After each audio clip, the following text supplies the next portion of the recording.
chocolat, pour moi, ça a toujours été une grande passion. J'ai été élevée dans une famille avec une grande tradition chocolatière parce qu'en fait, mon arrière-grand-père était chocolatier, donc on mangeait beaucoup de chocolat et du bon. J'ai travaillé pendant 5 jours avec un chocolatier qui m'a vraiment fait découvrir en fait, l'œnologie du chocolat. À cette époque-là, j'étais en psychologie et lors de ma thèse en dernière année de psychologie, j'ai fait ça sur l'expertise en chocolat. Donc j'ai interrogé plusieurs chocolatiers qui m'ont appris à déguster, qui m'ont appris aussi le vocabulaire un peu technique pour décrire les sensations. J'ai commencé en effet par des ateliers de dégustation. Donc je travaille beaucoup avec des agences événementielles, des entreprises. Je continue d'ailleurs cette activité de consulting.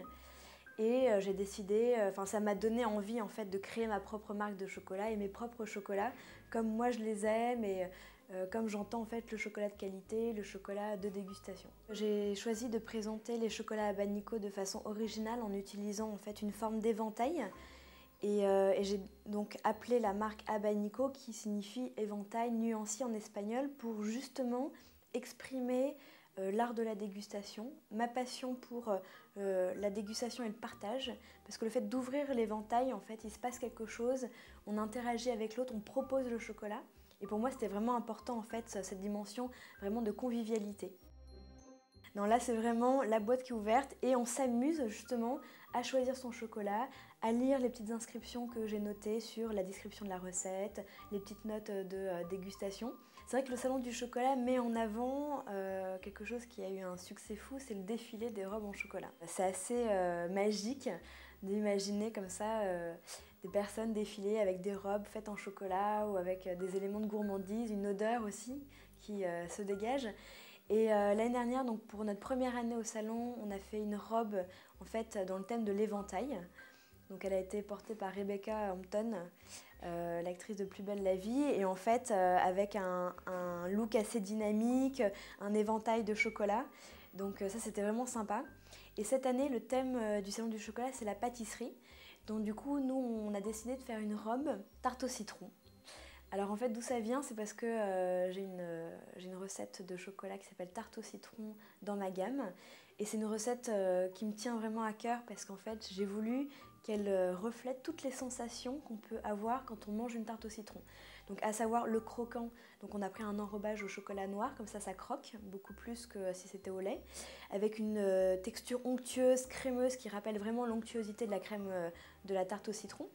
Et au niveau du goût, il y a une explosion de citron vert. Vraiment, là, on ne se trompe pas.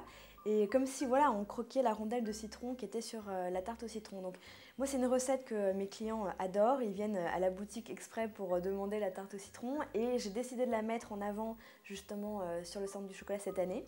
Et d'animer la dégustation, le stand avec justement une mannequin qui sera noire et qui portera la robe tarte au citron qui sera jaune pétante. Donc du coup c'est vrai que ça va être très sympa au niveau de l'animation. J'ai un slogan, c'est pas un jour sans chocolat. Ça c'est vrai que voilà, je peux pas me passer de chocolat, j'en mange tous les jours un petit bout sous différentes formes d'ailleurs. C'est marrant parce que selon les moments de la journée, selon les envies, on a envie de croquer, on a envie de sucer, on a envie de prendre du lait, du noir, une ganache, une tablette. Donc c'est vrai que ça, je suis vraiment mes envies et selon mon humeur, avec les personnes avec qui je suis, il y a toujours un petit morceau de chocolat. Et puis aussi, on me dit souvent, mais comment tu fais? Tu manges tout le temps du chocolat, tu gardes la ligne, etc. Je pense que c'est vraiment important d'être dans le plaisir, d'être dans le bonheur et de partager.